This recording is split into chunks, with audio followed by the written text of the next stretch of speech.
नमस्कार, मैं हूं आशीष त्रिपाठी और आज झमाझम बारिश से कहीं राहत तो कहीं आफत की तस्वीर देखने को मिली।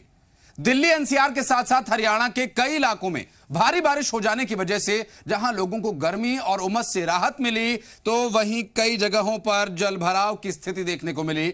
और आप जो तस्वीर इस वक्त देख रहे हैं, ये फरीदाबाद और पानीपत से दो तस्वीरें आई सामने, जहां बारिश के बाद लोगों को जलभराव की परेशानी से जूझना पड़ा।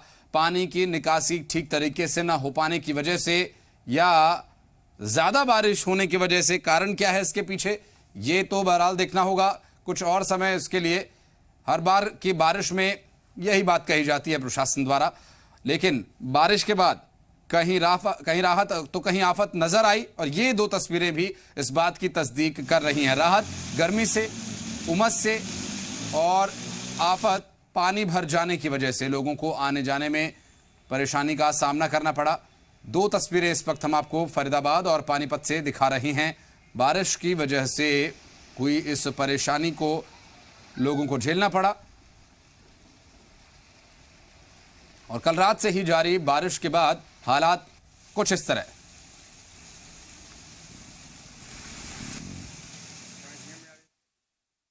सीवर भी सारे ब्लॉक है, सीवर भी ढंग से साफ सफाई नहीं है रोड पे, और कीचड़ ज़्यादा रहती है।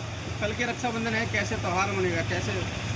अब यही तो टेंशन है, कैसे बनेगा, क्या करें अब एक ही ऑप्शन है, या तो बहन आएंगे नहीं तो भाई जाएंगे। क्या दिक्कतें बन सकती हैं? तो यही है, अपने घर पे ही रहें, सुरक्षित रहें, और बस सब पे ही राखी बांधने की।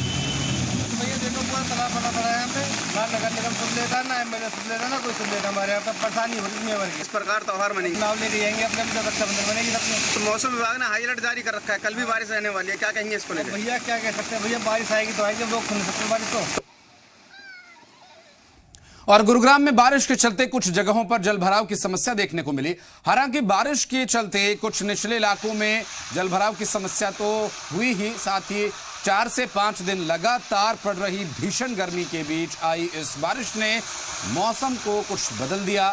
तापमान में गिरावट आई, उमस से राहत मिली, लेकिन इसके बाद भी मुसीबत जलभराव के रूप में देखने को मिली। फिलहाल जो बादल हैं वो अभी भी घिरे हुए हैं, रुक रुक कर बारिश बीच बीच में हो जाती है। और मौसम विभाग की माने तो अगले 2 दिन तक इसी तरह से रुक रुक कर बारिश आती रहेगी और ये तस्वीरें भी इसी तरह से देखने को मिलेंगी। संभावनाएं मौसम विभाग की तरफ से जताई जा रही हैं।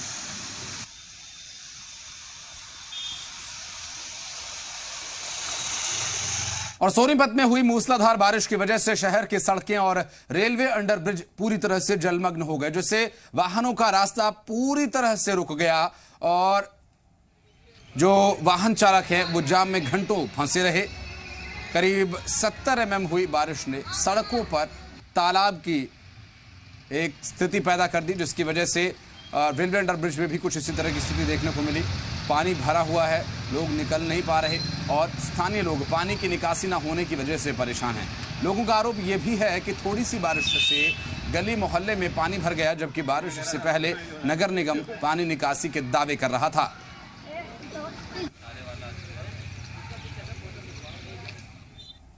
दोनों अंडर ब्रिज शनि मंदिर वाले डूब चुके हैं जी बुरी तरह से। और यहाँ पे इतना पानी है कि निकलने के लिए कोई साधन नहीं है जी। पैदल कैसे निकले जी, बहुत बुरा हाल है जी। और शहर में चारों तरफ पानी पानी है जी। जरा सी बारिश में, आधे घंटे की बारिश में इतना पानी हो जाता है कि शहर डूबने को हो जाता है। यहाँ से बहुत बुरा हाल है जी। आधा घंटे के अंदर में जाना, पूरे दोनों पुल डूब चुके हैं और पब्लिक जो है बहुत परेशान है और आने जाने का कहीं भी रास्ता नहीं है। और हमीरपुर के सुजानपुर के पुंग खड्ड में फंसे 3 टिप्पर में सवार लोगों को रेस्क्यू कर लिया गया। सुजानपुर प्रशासन ने लोगों को सुरक्षित बाहर निकालने में सफलता हासिल की। पानी का बहाव कम होने पर गाड़ियां भी बाहर निकालेंगे। बता दें कि सुजानपुर उपमंडल में तेज बारिश की वजह से पुंग खड्ड कसीरी महादेव में पानी का जलस्तर एकाएक बढ़ गया, जिससे 3 टिप्पर पानी में फंस गए और तेज बहाव के चलते वे बह गए। स्थानीय प्रशासन और लोगों की मदद से रेस्क्यू करके टिप्परों को और बचाने के लिए उनमें सवार लोगों को पहले बाहर निकाला गया। टिप्पर चालक और उनके सहयोगियों को निकाला गया। इसके बाद पानी का जब बहाव कुछ कम होगा तब टिप्परों को रेस्क्यू किया जाएगा। तस्वीरें हम आपको दिखा रहे हैं। ये तस्वीरें दरअसल सुजानपुर हमीरपुर से सामने आई। स्थानीय प्रशासन और ग्रामीणों की मदद से टिप्पर चालकों को बाहर निकाला गया। ये ऊपर से दूर से जो तस्वीर ली गई इसमें आप देख सकते हैं कि कितना तेज बहाव पानी का यहाँ दिखाई दे रहा है, जिसकी वजह से पानी के बीच से टिप्परों को निकाल पाना काफ़ी मुश्किल नज़र आ रहा है। और अचानक हुई तेज़ बारिश के बाद जल स्तर बढ़ गया एकाएक, और जिसके चलते टिप्परों को बीच में ही छोड़कर उसके चालक और परिचालक दोनों को बाहर निकाला गया स्थानीय लोगों और प्रशासन की मदद से। गनीमत रही कि कोई इस पानी के बहाव में नहीं बहा, हालांकि टिप्परों को पानी के बहाव कम होने के बाद बाहर निकाला जाएगा। और रविंद्र हमारे जी मीडिया सहयोगी इस वक्त फोन लाइन पर मौजूद है। रविंद्र, बारिश कल रात से ही कुछ देर तेज हुई, फिर रुक रुक कर हुई, लेकिन पानी का तेज बहाव होने के बाद कई तरह की परेशानियां देखने को मिल रही है। यहाँ पर कैसे टिप्पर ये फंसे पानी के बीच, क्या कुछ हुआ? बिल्कुल, हमीरपुर जिला की बात करें तो हमीरपुर जिला में कल रात से कई जगह काफी तेज बारिश हुई, और जो तेज बारिश होने के कारण जो ये जो क्षेत्र है, ये सुल्तानपुर वाला क्षेत्र है, जहाँ पर जो पुंग खड्ड है, उस खड्ड में जो है अचानक ही जल सकती है। ये जो टिप्पर थे, ये जो 3 टिप्पर थे, ये वहाँ का जो रोड क्रॉस करके दूसरी तरफ को जा रहे थे कि अचानक पानी का जो तेज बहाव आया है, उसके कारण ये तीनों टिप्पर बीच में फंस गए थे, जिसके चलते जो ड्राइवर थे वो भी अंदर थे। जैसे ही इसकी सूचना जो है वो प्रशासन को लगी, और तो उन्होंने कहीं ना कहीं बीच में आके इसको रेस्क्यू करके उन तीनों को वहां से निकाला है। लेकिन पानी का जलस्तर इतना ज्यादा है कि अभी भी जो ट्रक हैं, जो टिप्पर है, वो वहां फंसे हुए हैं। गनीमत ये रही कि कम से कम जब उनको निकाला गया, ज्यादा जो था पानी था, तो रेस्क्यू के लिए होमगार्ड के जवानों को वहां पे बुलाया गया और इन तीनों को रेस्क्यू किया गया है। जी अरविंदर, अभी की जो स्थिति है वो क्या है? पानी घट रहा है, बारिश रुकी क्या, या फिर आगे भी कुछ समय तक इसी तरह की संभावनाएं हैं? क्या कह रहा है मौसम विभाग, क्या कह रहा है स्थिति वहां की अभी? मौसम की बात करें तो सर, अभी भी जो यहाँ हमीरपुर की बात करें तो मौसम काफी ज्यादा, अभी भी बादल काफी ज्यादा है, हल्की हल्की बारिश हो रही है, लेकिन कहीं ना कहीं जो तेज बारिश की तो वो हल्का हल्का घट रहा है। तो उम्मीद यही है कि इन टिप्परों को जल्द ही वहां से निकालने के लिए जो है वो जेसीबी या अन्य किसी मशीन का इस्तेमाल करके इनको बाहर निकाला जाएगा। ठीक है, बहुत शुक्रिया आपका इस पूरे मामले पर जानकारी देने के लिए अरविंद्र। और बात करेंगे हमारे 2 और सहयोगी, संदीप मनाली से इस वक्त हमारे साथ जुड़ गए हैं, और देवेंद्र भारद्वाज गुरुग्राम से हमारे साथ मौजूद हैं। देवेंद्र, आपके पास पहले मैं आऊंगा, चूंकि बारिश के बाद जो सबसे ज्यादा परेशानी वो गुड़गांव के इफ्को चौक के आसपास, हीरो होंडा चौक के आसपास देखने को मिलती है, जहां पर अंडरपास में पानी भर जाता है, और साइबर सिटी में जाम जब लगता है तो वो महाजाम की याद दिलाने लगता है लोगों को जो उस वक्त वहां फंसे थे। अभी क्या स्थिति है फिलहाल, और क्या है आगे की संभावनाएं? देखिए, बिल्कुल निश्चित तौर पर गुरुग्राम एक बारिश के बाद जिस तरह के हालात गुरुग्राम में हो जाते हैं, उसके बीच आज की बात की जाए तो आज सुबह से ही रुक रुक कर बारिश आ रही है, लेकिन कुछ इलाकों में तेज बारिश आई, उसके चलते कुछ इलाकों में जरूर जलभराव की स्थिति देखने को मिली।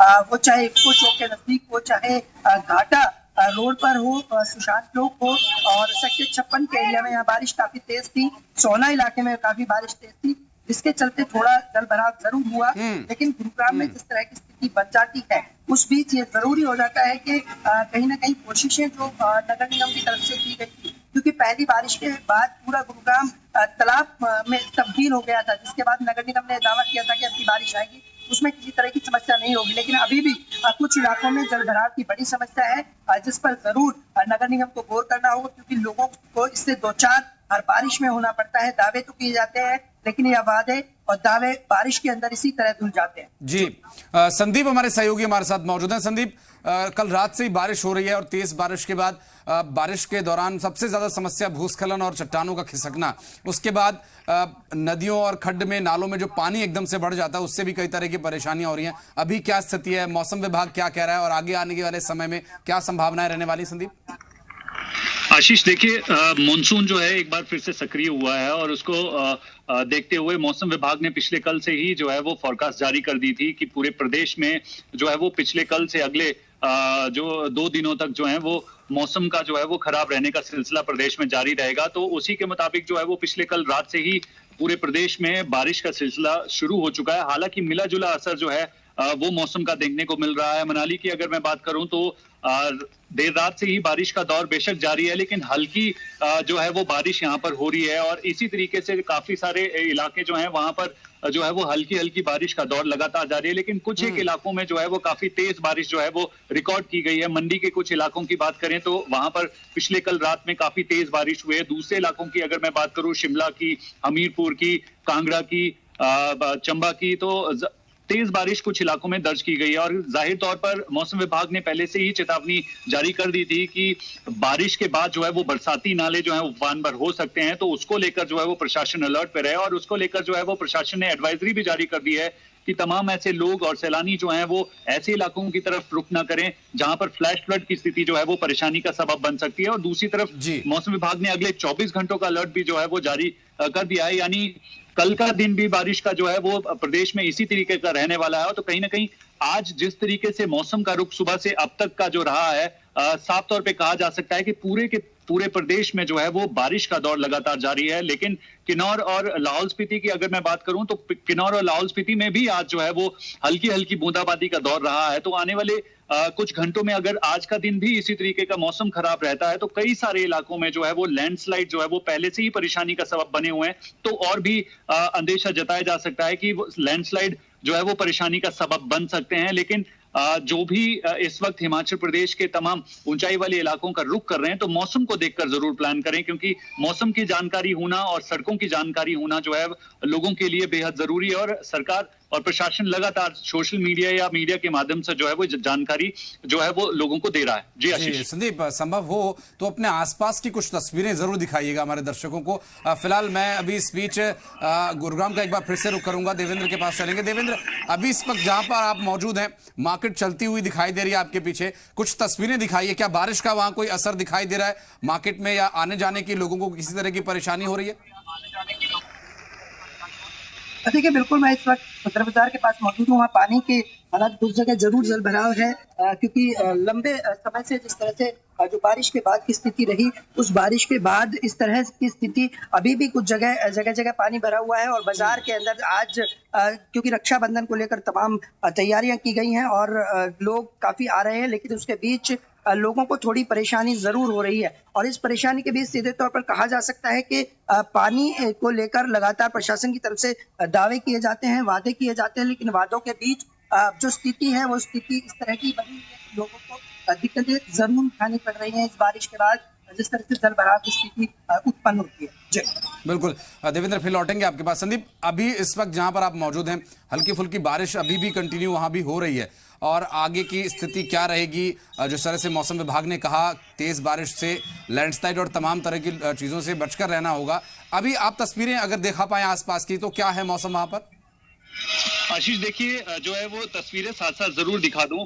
इस वक्त जो है वो जरूर देखा जा सकता है कि जहां तक नजर जाए वहां तक जो है वो बादलों से घिरे हुए पहाड़ जो है वो बेशक देखे जा सकते हैं। लेकिन जो है मनाली के आसपास की तस्वीर अगर बयां कर दें तो लगभग इसी तरीके का मौसम जो है वो कुल्लू मनाली के आसपास का बना हुआ है। हालांकि सुबह से ही जो है काफी ऊंचाई पर बादल जो है वो लगातार बरस रहे हैं, और जिस तरीके से मौसम विभाग ने अंदेशा जताया है कि जो है अगले 24 घंटे कुछ इसी तरीके से जो है वो प्रदेश में जारी रहने वाले हैं। और कहीं ना कहीं मनाली की अगर मैं बात करूं आशीष, तो जो है पिछले 24 घंटों में जिस तरीके का खराब मौसम यहाँ पर बना हुआ है, तो तापमान में जो है वो 5 से 6 डिग्री सेल्सियस की गिरावट दर्ज की गई है। स्वेटर देखकर आप समझ सकते हैं कि ठंड जो है वो इस वक्त यहाँ पर जो है वो बढ़ना शुरू हो चुकी है। मैक्सिमम टेम्परेचर की अगर मैं बात करूं तो 22 डिग्री सेल्सियस के आसपास जो है वो टेम्परेचर बना हुआ, मिनिमम टेम्परेचर जो है वो 16 से 17 डिग्री सेल्सियस के आसपास बना हुआ है। तो पूरे प्रदेश में इस वक्त सबसे ठंडा, अगर सबसे कम मैक्सिमम टेम्परेचर रिकॉर्ड किया गया है तो वो केलोंग का है, लाहौल स्पीति के केलोंग का 17 डिग्री सेल्सियस जो है वहां का मैक्सिमम टेम्परेचर। तो यानी